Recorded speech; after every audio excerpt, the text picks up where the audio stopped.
എല്ലാ മാതാപിതാക്കളുടെയും ഒരു പ്രധാന തലവേദനയാണ് തൻ്റെ കുഞ്ഞുങ്ങൾ പഠനത്തിൽ കാണിക്കുന്ന അലസത. നന്നായി പഠിച്ചുകൊണ്ടിരുന്ന ഉന്നത വിജയം നേടിക്കൊണ്ടിരുന്ന കുട്ടികൾ പോലും ചിലപ്പോൾ പഠനത്തിൽ പിന്നോട്ടായേക്കാം. മാതാപിതാക്കൾ പൊതുവെ ചെയ്യുന്നത് അവരെ ശകാരിച്ച് നേർവഴിക്ക് നടത്താൻ ശ്രമിക്കുക എന്നതാണ്. എന്താണ് അവരുടെ പ്രശ്നമെന്ന് പോലും ആരും ചിന്തിക്കാറില്ല. ചില രക്ഷകർത്താക്കൾ കുട്ടികൾ ഉപദ്രവിക്കുക കൂടി ചെയ്യാറുണ്ട്. ഉപദേശിച്ചിട്ടും അടിച്ചിട്ടും ഒന്നും അവർ നേരെ ആകുന്നില്ല തിരുമേനി എന്നാണ് പരാതി. ഇങ്ങനെയുള്ളവർക്ക് പറഞ്ഞു കൊടുക്കുന്ന ഒരു ചെറിയ കർമ്മത്തെ പറ്റിയാണ് ഇന്നത്തെ വീഡിയോ. ഒന്ന് ചെയ്തു നോക്കിയാൽ ഒരു മാസത്തിനകം തന്നെ നിങ്ങൾക്ക് മാറ്റങ്ങൾ മനസ്സിലാകും. ആദ്യം പറയാനുള്ളത് മാതാപിതാക്കളോടാണ്. നിങ്ങൾ മനസ്സിലാക്കേണ്ട ഒരു കാര്യം, പൊതുവെ നന്നായി പഠിക്കുന്ന ഉന്നത വിജയം കരസ്ഥമാക്കിക്കൊണ്ടിരിക്കുന്ന ഒരു കുട്ടി ഒരു കാരണവുമില്ലാതെ പിന്നോക്കം പോകില്ല എന്നുള്ളതാണ്.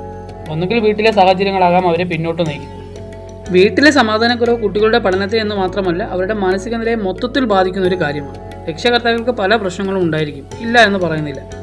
പക്ഷേ ഇതുമായി ബന്ധപ്പെട്ടുണ്ടാകുന്ന സംസാരങ്ങൾ കുട്ടികളുടെ മുന്നിൽ വെച്ച് ഒരിക്കലും ചെയ്യാൻ പാടില്ല.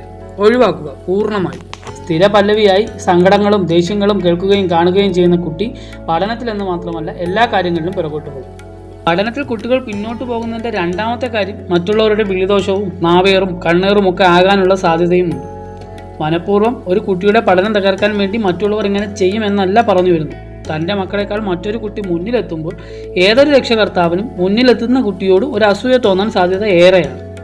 നിഷ്കളങ്കമായി അവരിലുണ്ടാകുന്ന ചിന്തയാണെങ്കിലും ഇനി അഥവാ മനഃപൂർവ്വമാണെങ്കിലും ഇത് നിങ്ങളുടെ കുട്ടികൾക്ക് വിളിദോഷവും കണ്ണേറും നാവേറും ഒക്കെയായി വന്ന് ഭവിക്കുവാനുള്ള സാധ്യതയുണ്ട്. ആദ്യം പറഞ്ഞ കാര്യം രക്ഷിതാക്കളുടെ പരസ്പരമുള്ള പോരി കുട്ടികളുടെ മുന്നിൽ വെച്ച് ഒഴിവാക്കുന്നതിലൂടെ പരിഹരിക്കാൻ കഴിയും. രണ്ടാമത് പറഞ്ഞത് പക്ഷേ അങ്ങനെ ഒഴിഞ്ഞു പോകാറില്ല. അതിന് പരിഹാരകർമ്മം ചെയ്യുക എന്നത് മാത്രമേ നിവൃത്തിയുള്ളൂ. കുട്ടികളുടെ വിദ്യാഭ്യാസപരമായ തടസ്സങ്ങൾ നീങ്ങുന്നതിന് ക്ഷേത്രങ്ങളിലും വീടുകളിലും നാം അനവധി പൂജകൾ ചെയ്തു വരുന്നുണ്ട്. വിജയദശമിയിൽ ആദ്യാക്ഷരം കുറിക്കുന്നതും നവരാത്രിയിലെ പുസ്തക പൂജയും ഒക്കെ കുട്ടികളുടെ വിദ്യാഭ്യാസ ഉന്നമനത്തിന് വേണ്ടി നാം അനുഷ്ഠിക്കുന്നവയാണ്. വിദ്യാഗോപാല മന്ത്രാർച്ചന, പലതരം പൂജകൾ, ആയുർവേദവും വിശ്വാസവും ഇഴചേരുന്ന സാരസ്വത കൃതം തുടങ്ങി പലതരത്തിലുള്ള അർച്ചനകളും അനുഷ്ഠാനങ്ങളും എല്ലാം നാം ഇതിനായി വർദ്ധിച്ചു വരുന്നുണ്ട്.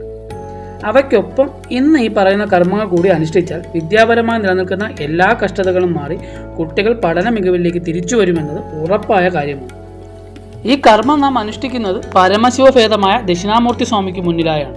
സർവ്വ അറിവിൻ്റെയും ആദിയും അന്തവും അവസാനവും ആദ്യവും എല്ലാം ദക്ഷിണാമൂർത്തി സ്വാമിയിലാണെന്നത് എല്ലാ വിദ്യാർത്ഥികളും അറിഞ്ഞിരിക്കേണ്ട കാര്യമാണ്.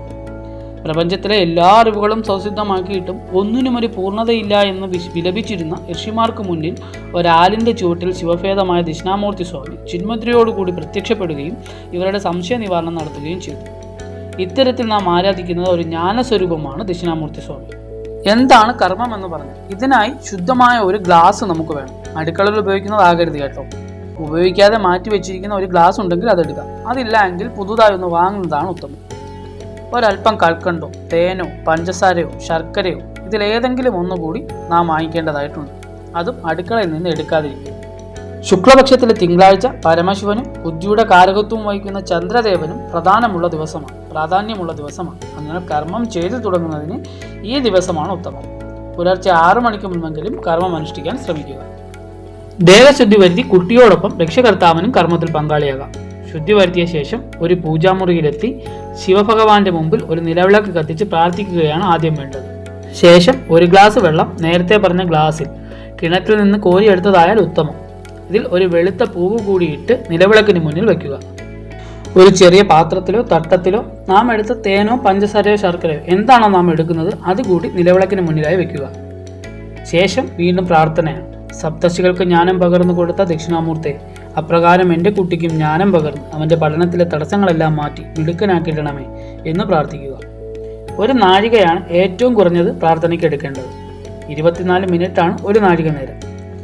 അപ്രകാരം പ്രാർത്ഥിച്ച ശേഷം ഗ്ലാസ്സിലെ വെള്ളവും പൂവും കുട്ടിയുടെ തലയ്ക്ക് 3 പ്രാവശ്യമോ 10 പ്രാവശ്യമോ ഒഴിഞ്ഞ് ഈ ജലം ആരും കാണാതെ ഒരു ആൽമര ചുവട്ടിൽ ഒഴിക്കുക.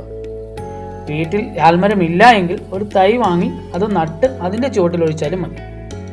പിന്നീട് നാം വെച്ച പഞ്ചസാരയോ തേനോ ശർക്കരയോ എന്താന്ന് വെച്ചാൽ അതിൽ നിന്നും ഒരു നുള്ളു കുട്ടിക്ക് ഭക്ഷിക്കാൻ കൊടുക്കുക. ഒരാഴ്ച ദിവസേന രാവിലെ ഇതിൽ നിന്നും ഓരോ നുള്ളു കഴിക്കാൻ കൊടുക്കുക. ഒരാഴ്ച കഴിയുമ്പോൾ തന്നെ മേൽപ്പറഞ്ഞ കർമ്മം വീണ്ടും ആവർത്തിക്കുക. 3 ആഴ്ച മുടങ്ങാതെ ഈ കർമ്മം ചെയ്യുക. കുട്ടിയുടെ മാറ്റം നിങ്ങൾക്ക് തന്നെ അനുഭവിച്ചറിയാൻ കഴിയും. ഈ കർമ്മം ആദ്യമായി ചെയ്യുന്ന ദിവസം വ്രതം എടുക്കുന്നത് ഉത്തമമാണ്. എന്നാൽ നിർബന്ധമില്ല.